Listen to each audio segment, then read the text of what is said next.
माथेरानमधील हात रिक्षाच्या माध्यमातून माणूस माणसाला ओढून नेण्याच्या अमानवी प्रथेविरोधातील याचिकेसंदर्भात सर्वोच्च न्यायालयाने दिलेल्या आदेशाची तात्काळ अंमलबजावणी करण्यात यावी या मागणीसाठी माथेरान येथील श्रमिक हात रिक्षा चालक मालक संघटनेच्या माध्यमातून संघटनेचे पदाधिकारी व सभासद हे प्रशासन व शासन विरोधात सोमवारी 23 मार्च रोजी माथेरान येथील श्रीराम चौकात बेमुदत उपोषणाला बसले आहे।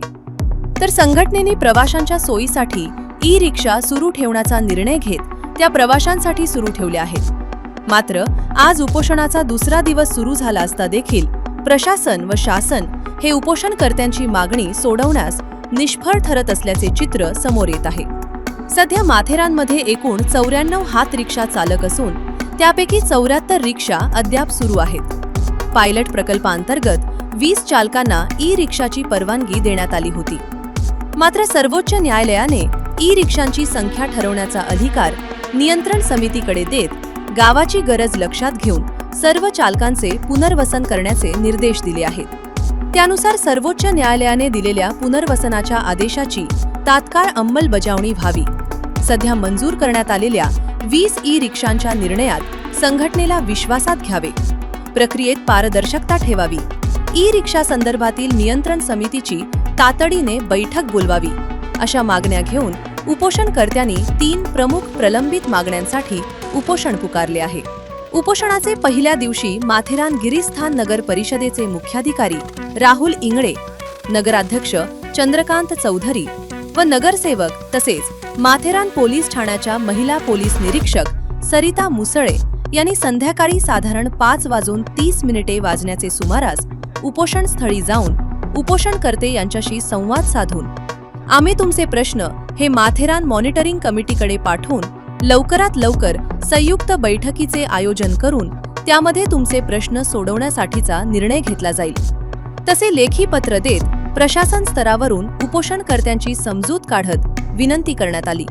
मात्र ही विनंती अमान्य करत उपोषणकर्ते यांनी कर्जत प्रांत यांनी उपोषणकर्ते यांची भेट घेऊन आमची व्यथा ऐकावी व आमच्या मागण्या सोडवण्याचे आश्वासन द्यावे या मागणीवर ठाम राहत आपले उपोषण हे सुरू ठेवले आहे। उपोषणाच्या दुसऱ्या दिवशी उपोषणकर्ते अतिश सावंत यांना 180 असा हाय बीपीचा हाय रिस्कवर त्रास झाला आहे।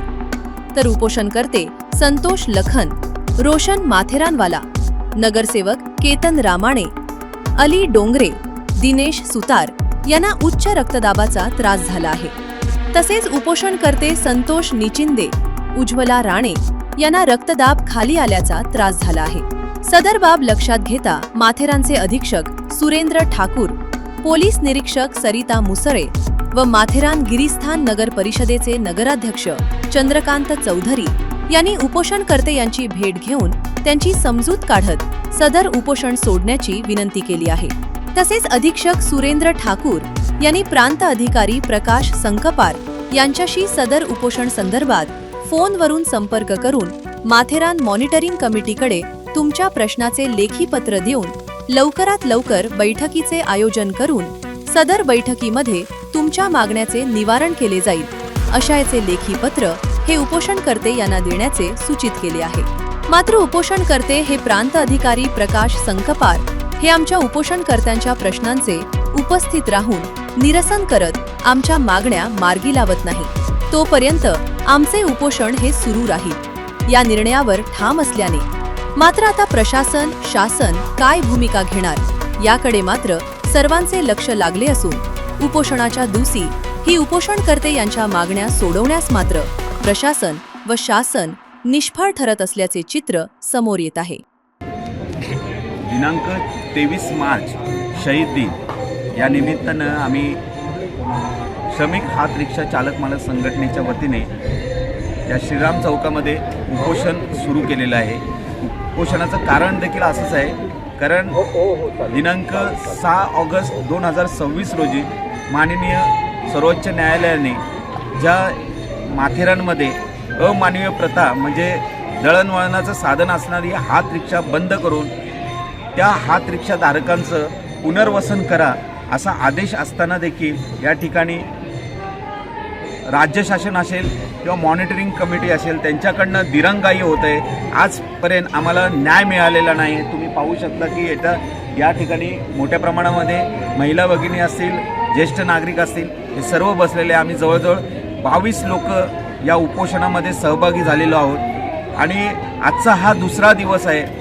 कालपासून आम्ही अन्नत्याग केलेलं आहे आणि आज आम्ही शेवटचं अल्टिमेटम शासनाला दिलेलं आहे की तुम्ही जर आमच्या मागण्यांचा विचार केला नाही, आम्हाला न्याय दिला नाही, तर आजपासून आम्ही पाणी देखील सोडणार आहोत आणि आम्हाला काही करून न्याय दिला पाहिजे.